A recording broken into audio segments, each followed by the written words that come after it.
At 8,848 meters, Everest is the highest mountain in the world. Ang Ferber was born here in the shadow of Everest.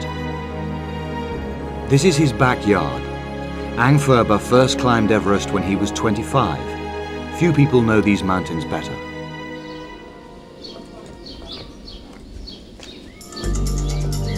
Jane Rogers is preparing for the trip of a lifetime.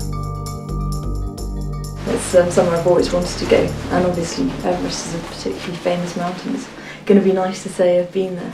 And you're actually entering into a sort of a whole culture of people, and they live there the whole time, and they're used to seeing these tourists coming around and sort of getting up to see their mountain, which they sort of wake up every morning and see.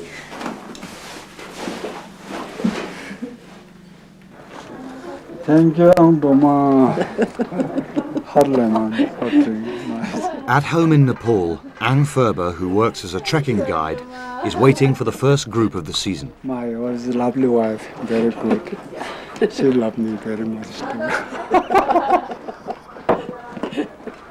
Like most Sherpas, Ang Ferber knows that he has to earn enough in the short trekking season to support his wife and family for a whole year.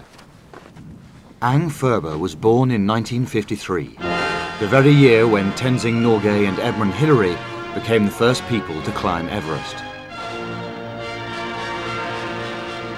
The expedition was led by John Hunt, then an army colonel.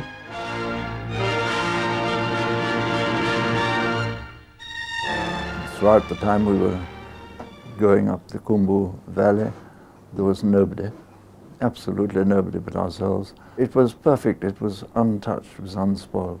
Me and my chums bear a very heavy responsibility for everything that followed. The interest we created, putting it mildly, a sense of wonder and amazement sparked off a global urge to travel in that part of the world. That surge of interest has meant that for nearly 50 years people have been coming to this remote country sandwiched between China and India. It's one of the poorest countries in the world. Tourism is now Nepal's biggest cash-generating industry. Jane is one of 100,000 trekkers who will visit Nepal this year, a number which has nearly doubled in the last 10 years. We're lucky we've had lovely sunshine and we had great views coming in. And to look at the mountains, it's so unreal to finally be here, having thought about it for so long. Jane's starting point for her trek is Lukla, high in the region of Nepal known as the Khumbu. Jane's guide is Ang Ferber. He's seen plenty of changes in the region since his childhood.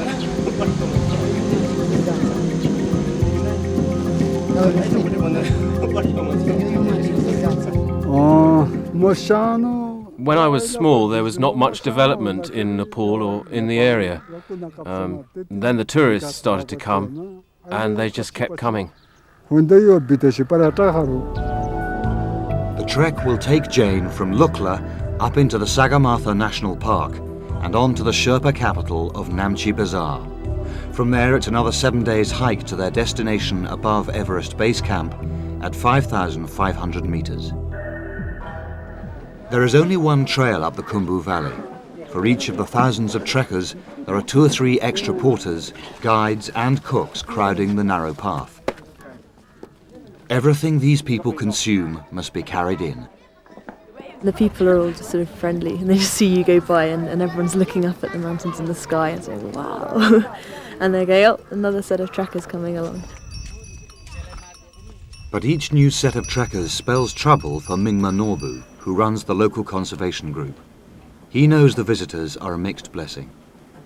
I can see lots of changes, especially there are increasement in number of the local population and number of tourists, and that has impact positive and negative impact as both. So on the positive side, the local people became more wealthier, their lives became more easier. On the other side, I can see some of the environmental problems. 30 years ago, when Mingma Norbu was a child, these valleys were covered in trees. But as each year brings more trekkers, the demand for wood means that the trees are being cut down faster than they can grow.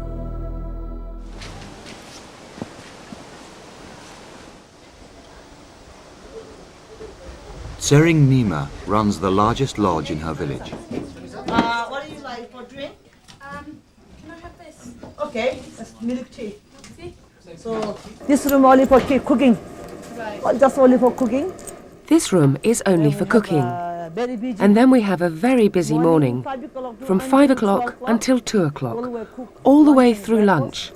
Now after 2-3 hours we have a rest, and then again Then we have a rest, and then we have cooking starting from 4 o'clock and cook all evening.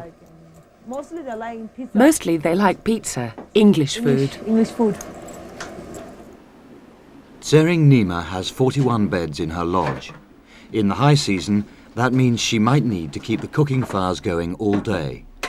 At those times, she could use up to 15 portaloads of firewood in a week. With their demands for specially cooked meals, hot showers and heated rooms, each foreigner consumes 3 times as much wood as a Sherpa. But firewood is not the only reason trees are being cut down. The building of new tourist lodges also uses the scarce timber. People have to build and People have to build everywhere. build and then they have to chop down all the Build. tree. But they are only But they are only chopping, chopping, and they they never never plant.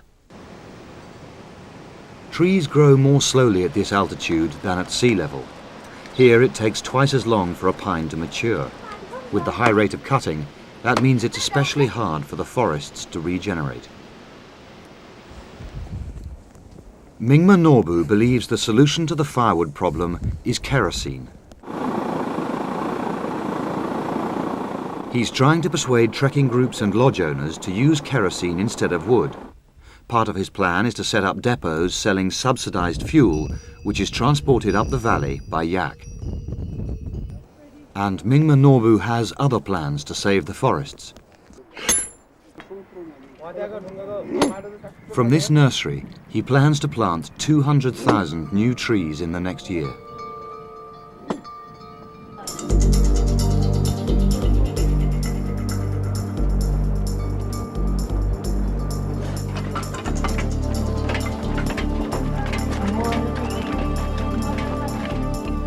On the second day of her trek, Jane and her group approach the gates of the Sagarmatha National Park.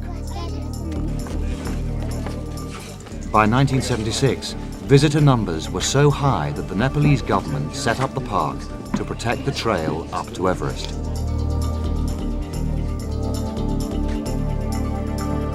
Within the park, it is illegal to cut down trees, but the volume of trekking causes other problems.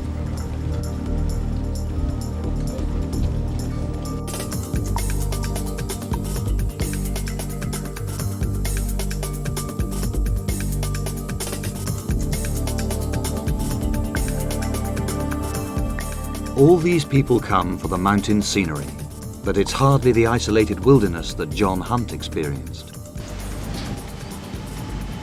Jane and her group might pass as many as 100 trekkers a day on the narrow trail. One of Jane's trekking companions, Este Farah, describes the scene.